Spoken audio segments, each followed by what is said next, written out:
আপনি কি শুরু করলেন? কিরকম? এখানে শুয়ে আছেন কেন? কোথায় শোবো? আপনি কোথায় শুবেন, কোথায় ঘুমাবেন, এটা আমি কি করে জানবো?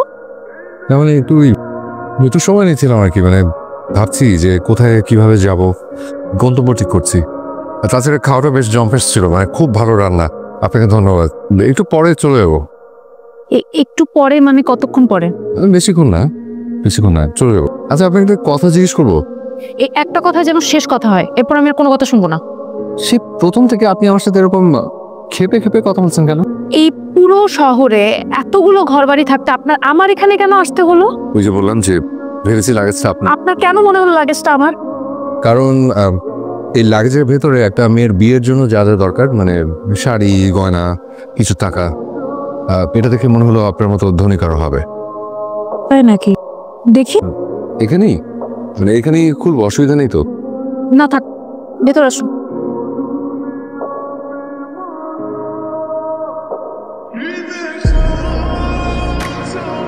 আচ্ছা, আপনি তো এখান থেকে টাকা নিয়ে সিএনজি ভাড়া দিচ্ছেন। কি যে বলেন, আমি অন্যের টাকা না বলে কেন নেব?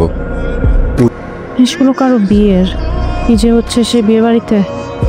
এক কাজ করা যায়, এখানে তো জুয়েলারি আছে, নিশ্চয়ই জুয়েলারির বক্সে কোথাও দোকানের নাম ঠিকানা কিছু তো থাকবে। কার্ড, এই যে কার্ডের নম্বর থেকে ফোন দিলেই তো হয়ে যায়। ওইটা তো ভালো বুদ্ধি। এই আমার তো ফোন নেই, আপনি একটু ট্রাই করে দেখেন না। ওকে, এক্সকিউজ মি। হ্যালো, আসসালামু আলাইকুম। জি আচ্ছা, আপনাদের এখান থেকে হাবিবুর রহমান নামে একজন 7 তারিখে একটা গয়না নিয়েছিল, একটু একটু চেক করে দেখবেন কি?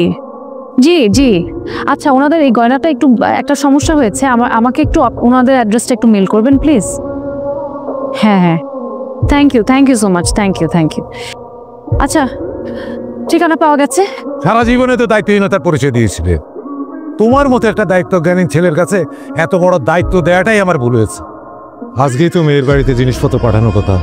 মেয়ে পক্ষকে যে কিভাবে ম্যানেজ করবো, একটা বিকল্প ব্যবস্থা তো করতে হবে।